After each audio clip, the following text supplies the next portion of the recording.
Cynthia here in my quilt lab. Today I'm working on the Illusion Sampler pattern. It's a block of the month designed by Scott Flanagan. There he is right there. And this beautiful fabric collection is by Banyan Batiks, the designer Karen Gibbs. I'm doing this on behalf of Adirondack Quilts in South Glens Falls. They're sponsoring a block of the month of this pattern for 2022. If you have any questions or want more information, you can check out their website at adirondackquilts.com, and I'll be sure to put that info in the description below. Please check out the description box for additional recommended videos to make the piecing process easier for you.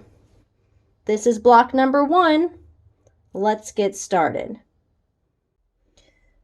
So here's my fabric for today. I'm sure you noticed that this is not the beautiful Banyan Batiks by Karen Gibbs, which comes with your block of the month kit. I'll be making the quilt both with the versions of the Batik and my own Scrappy version in order to take more photographs and videos of this process. Hopefully I'll get it twice to give you as much viewing as possible. I'm going to try to keep the fabrics all labeled and do my best to use similar colors with the fabric that comes with the block of the month as what's in my Scrappy version to make it a little easier. You'll notice that I have everything labeled here. This is my background 2, my fabric 3, which is the red, fabric 4, which is that light green, fabric 7 is the royal blue, and the fabric 8 is that medium purple. In order to preserve the copyright of the pattern, I won't be mentioning sizes of the shapes. Please refer to the pattern for that and support this talented designer by purchasing the pattern. So month 1 from this sampler, it's having you cut a big square and 2 small squares from background number 2, and a big square and a small square from fabrics 3, 4, 7, and 8. After this, we're going to be cutting them in half diagonal, all of them. So let's get to it.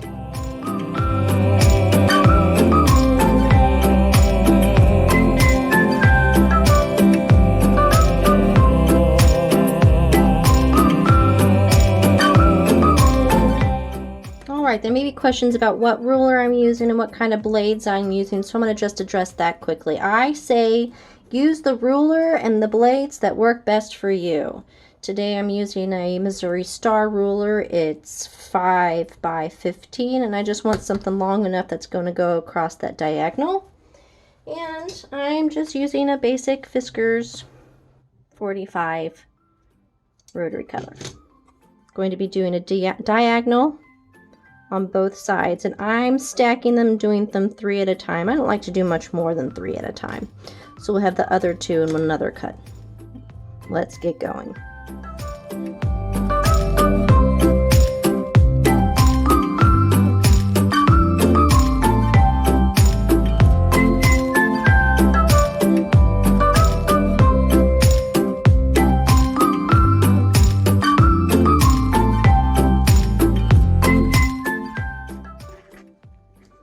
Looks like it's time to switch that blade out.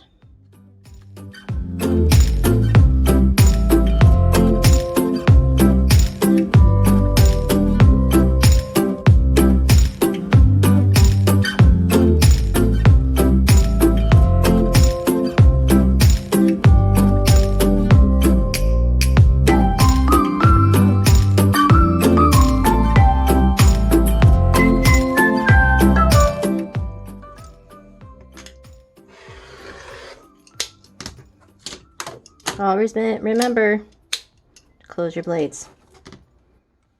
If not, that will happen. It's not good.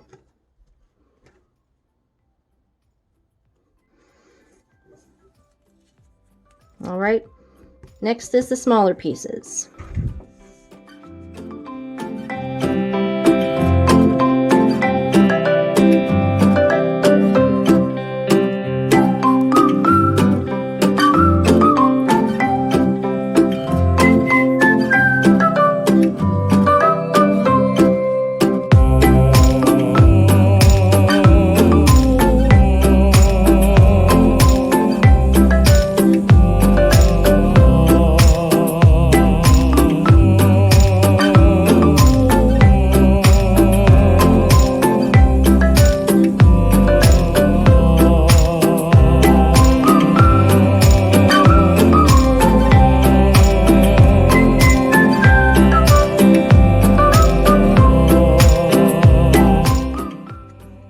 There's one there, two there.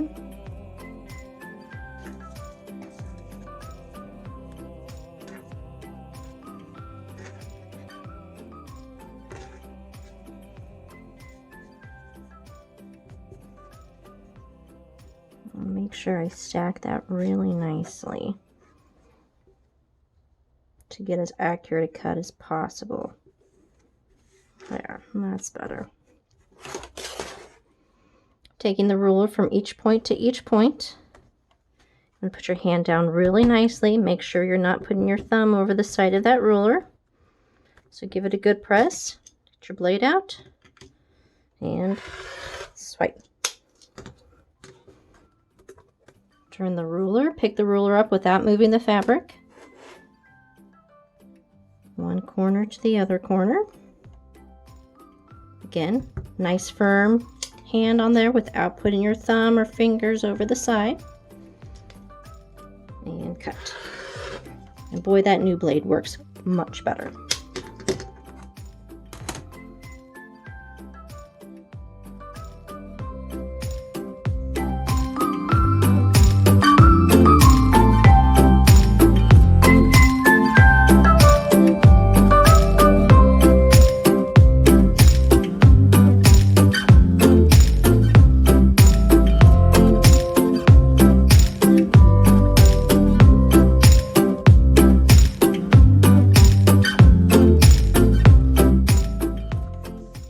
Alright, I have everything cut into the 4 pieces. Please note that for the 4 different color ones, you're only going to be using 2 of each of the small and 1 of each of the big. So you will have some leftover pieces, which I think is great because it gives you an opportunity to make a mistake or to make some more blocks for maybe a scrappy quilt down the road. Next, we're moving on to the piecing instructions.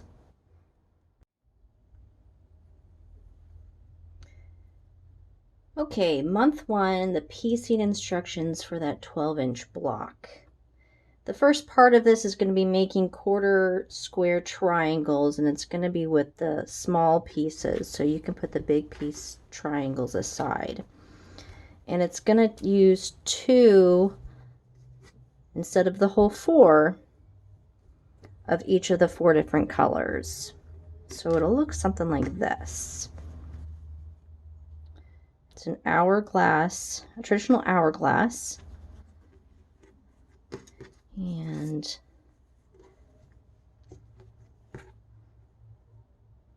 that's the piece. And you're going to switch out the red also for the green, purple, and blue as well, and you'll make this block 4 different times, 1 in each color. The first thing you're going to do is you're going to sew these 2 together, and then these 2 together. And you'll want to press towards the dark side so that when you turn them over, they'll nest up when you do this seam together. So let me show you what that looks like.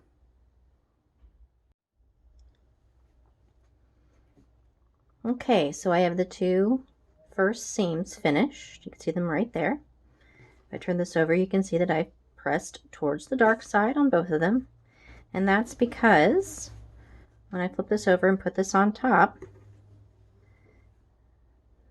that's how they're going to nest, just butted up right against each other right there. And if you like, you can grab a pin and throw a pin in there. Aim for that thread so it'll come right through that thread on the other side. And that'll help hold it in place when you take it to the sewing machine and do the seam down there. And remember, don't sew over your pins. Let's go to the sewing machine and I'll be right back. All right, and there's the finished square. Because of that pin that I use, I got a nice crisp point there for my quarter square triangle. If I flip it over, you can see that I've pressed it. I like to press them open just because it's a lot of bulkiness right in the center, and I don't like to do the little trim the way it turns. But feel free to do what works best for you. No quilting police here. We're going to be making this hourglass block in all of the 4 colors. So make a green one with the background, a purple one with the background, and a blue one with the background. And once I have that finished, we'll come back and we'll square them up and head on to the next point.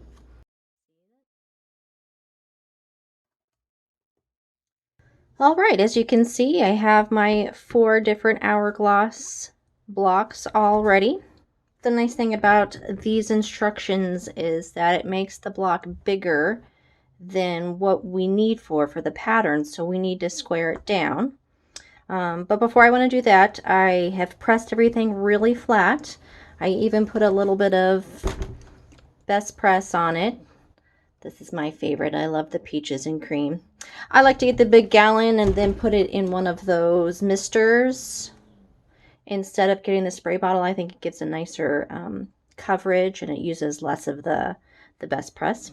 I'll put some links below in the description for the things that I use. So let's talk about squaring these up. Pull those aside.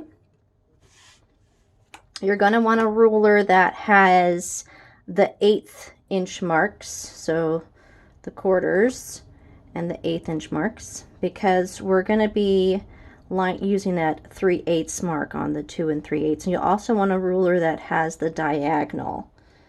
I believe the pattern actually recommends creative grids, but if you're like me, use what you got on hand, and I'm using an Omnigrid. It's a 6 inch by 6 inch square. So what I'm doing is I put this down flat. I'm going to take my ruler and I'm going to use that diagonal line to go across the diagonal, and I'm looking for the 2 3/8. There it is right there, and I just move it a little over.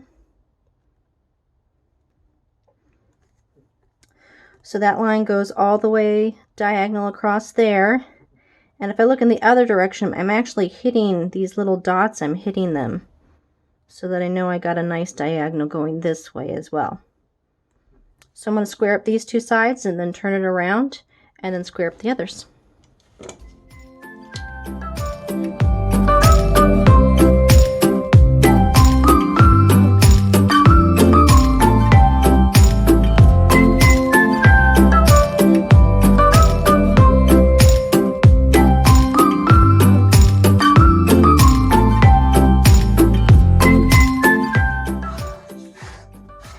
And there we go. You want to do this with all 4 of those blocks, and then we'll move on to the next step. All right, we're now ready to move on and make the bigger triangle pieces with our hourglass and with the bigger triangles from all these different colors. Now remember, we don't need these extra small ones, so I'm just going to set them aside in my little scrap pile and hold on to them. Now if you look at the pattern, you'll see that the red hourglass, it looks like this, has the background piece up and to the left, and then the green, the fabric 4, up and to the right. For the green square, it looks like this.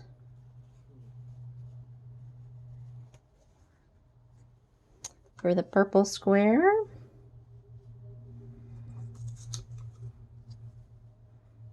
this is a blue. And then the blue hourglass, oops.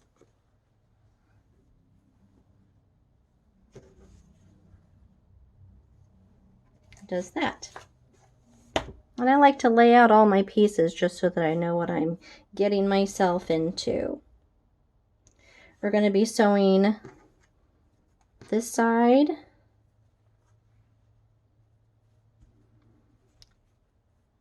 ironing it open, pressing it open, and then this side, and pressing that as well.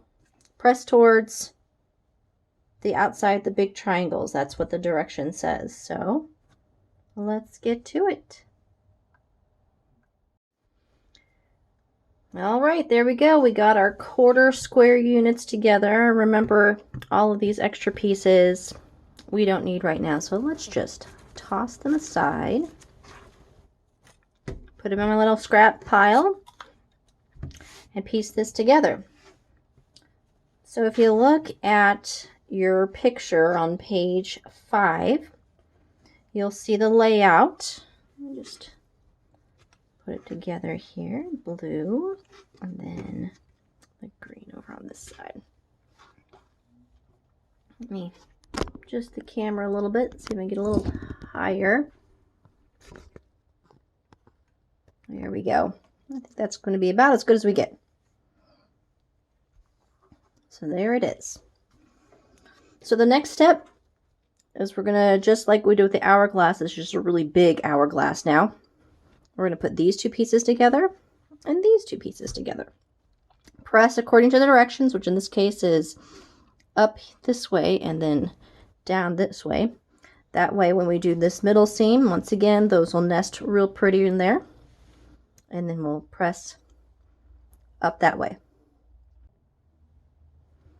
So before I head off, I just want to show you what I'm doing here. I'm putting a pin right where that 1/4 inch would be, and around to the other side. You see it's off just slightly. I'm going to aim for as perfect as possible. That's not too bad. Just to hold it in place when I take it to the machine. That's something to watch for, those little 1/4 seams, because we know that we want those to match up, so it's a pretty little meeting. I'm going to look at the same thing down here. And I'm actually going to put a pin over on this side. Even though it's not quite perfect, I want to see if I can't make those nest really nicely, so it gives us a nice point in the end. And then I'll throw a pin over here, just for safe measures.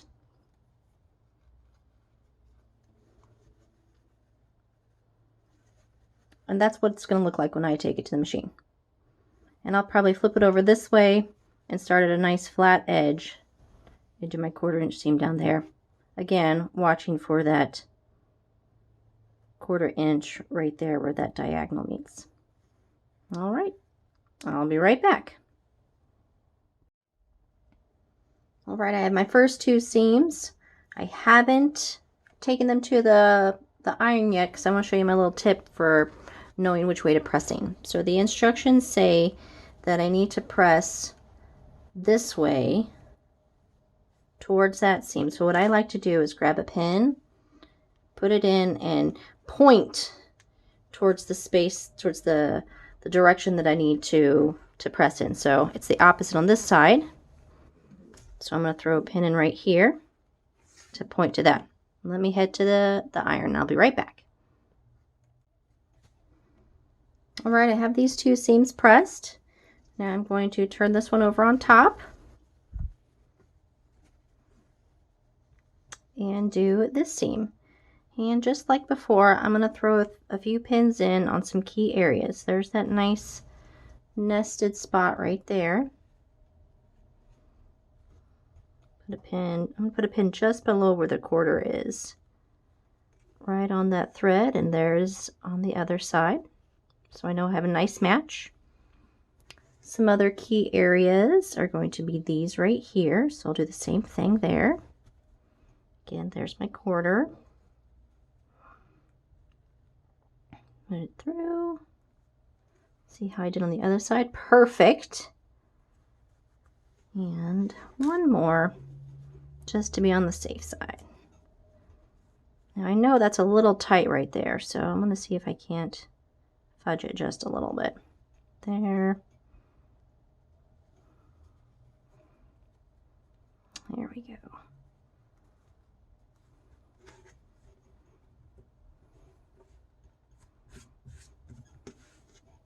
All right, to the iron. I mean, to the sewing machine. All right, and there we have it. That is the pieced center block. And pretty pleased with my corners. They're not perfect, but you know, better done than perfect, I always say. So this block is done. I'm going to set this aside and we're going to move on to those accent strips that's on the side of the block. And I'll be back in just a moment. Okay, so we've finished the main 12-inch block. You'll see that it measures at 12.5, unfinished. Go ahead and give this a nice press and set it aside, because next we're going to be working on the accent strips that are going to be placed to the right and the bottom of this block. So let me set this aside and let's look at the cutting instructions for those accent pieces.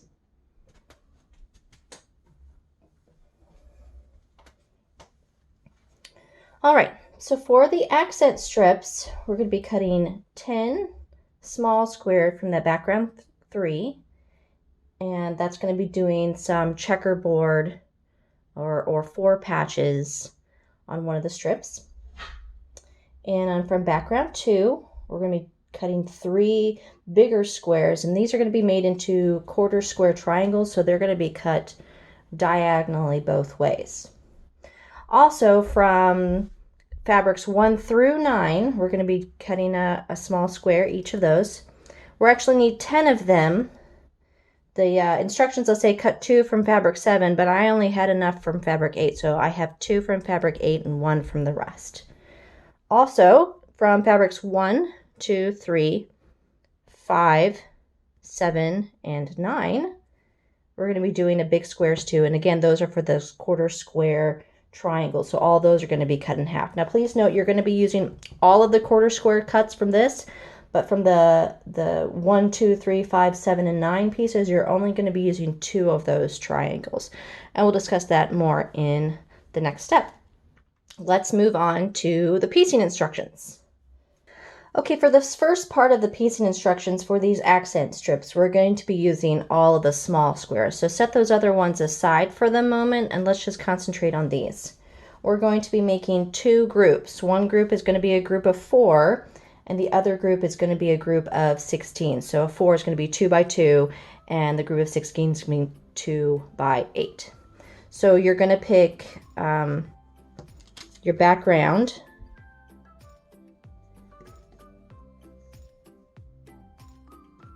and make a little checkerboard, and I'm going to use number 8 because that's my extra piece.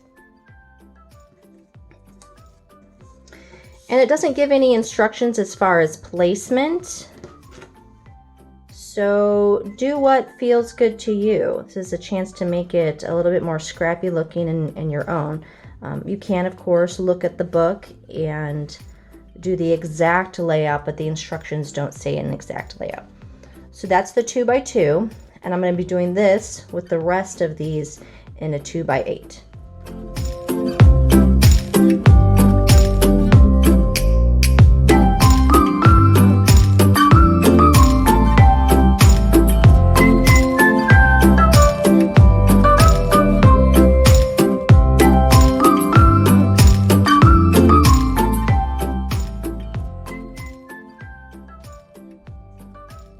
Alright, so this is the layout that I like, and this is what I'm going to put in my Scrappy quilt.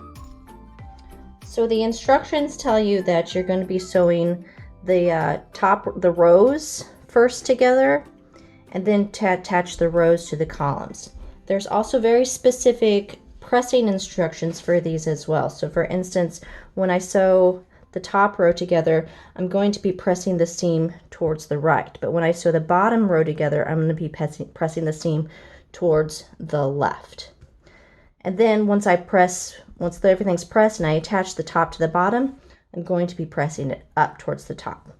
So let me take these to the sewing machine and I'll show you what the pressing looks like. I'll be right back. Okay, you can see here that I've stitched the rows together. Here's the 2 by 2. Here's the 2 by 8. And just as the directions said, the top row on each, it's pressed towards the right, and the bottom row is pressed towards the left. And there's that one. And they'd say to do that so that when we take the top and put on the bottom for stitching, they will nest just perfectly up next to each other. So I'm butting the two color pieces up next to each other so that they're right on top of it. Now there's a couple of ways that you can pin this before you take it to the machine. You could put a pin right through that center seam. Goes to the other side, and that'll hold it into place.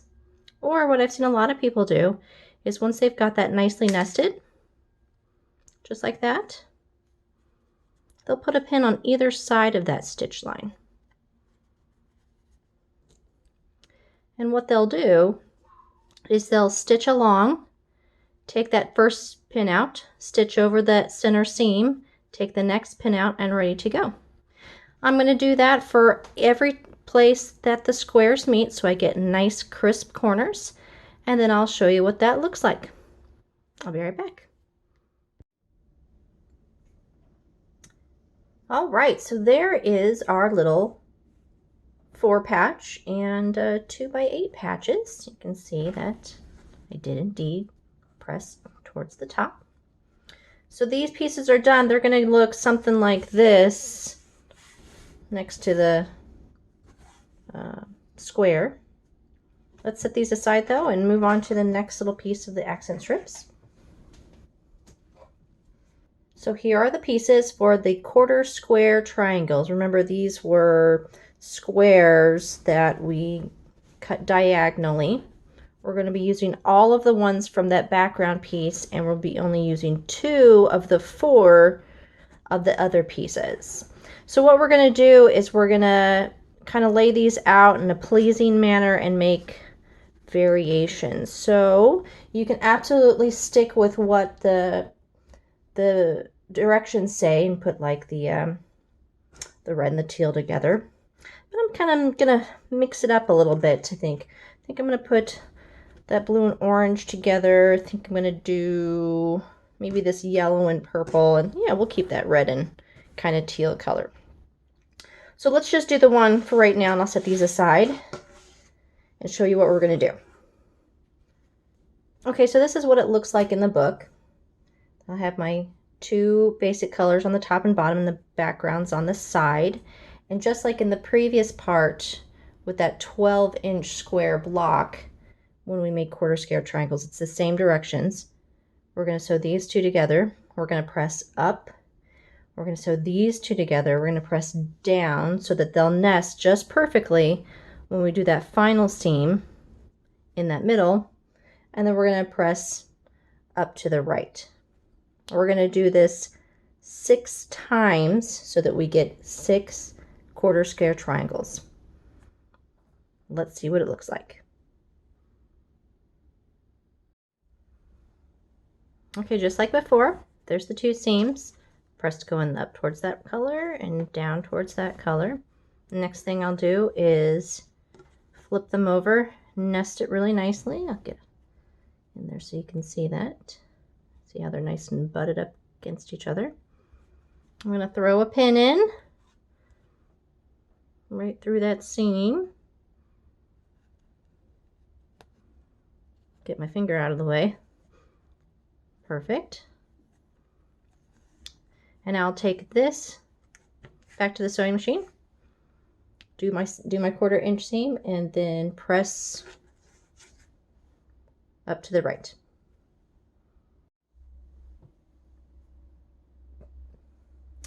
Okay, so there's my quarter square triangle put together. You can see that I pressed up towards this. I got out my rotating mat for this next step. This is where we're going to square it down to the appropriate size, which in this case is 4.5 by 4.5. So that means, you can see I put it here on the diagonals. That means this point right here needs to hit on a 2 1/4 line. Half of 4.5 is 2 1/4. There's a little quilt math for you. So I'm going to not only use the mat underneath as guides, but also my ruler here on top. You can see that there's that pretty little dot. That's the 2 1/4. And I'm just making sure it's nice and lined up on that diagonal. Grab my rotary cutter, hold it down securely.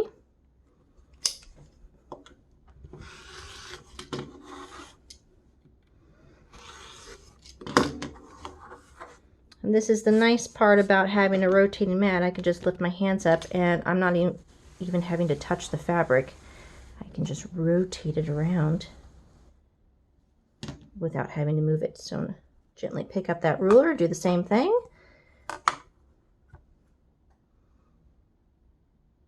There's my 2 1/4. Still on the pretty diagonals. Give it a nice hold, grab my rotary cutter.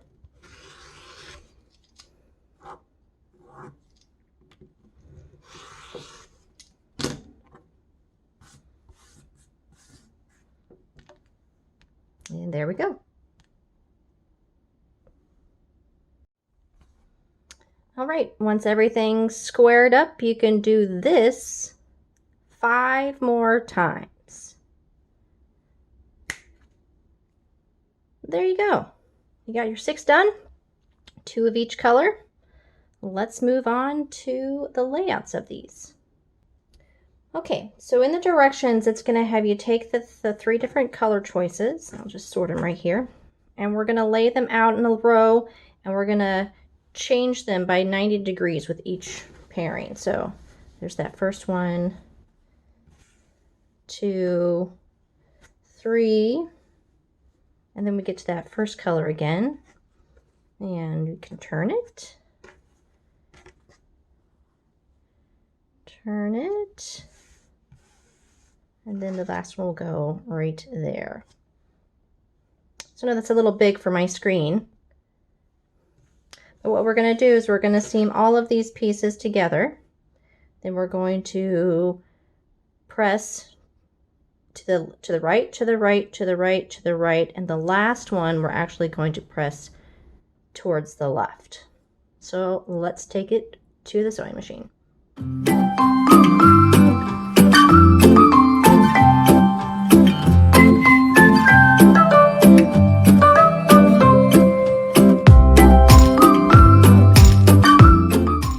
Alrighty, sorry for the shaky cam. My stand doesn't go up high enough to get as big a block as this turns out. So I'll just do this freehanded. So here's our last piece that we just did. We have all the components ready except for our extra little background pieces for the block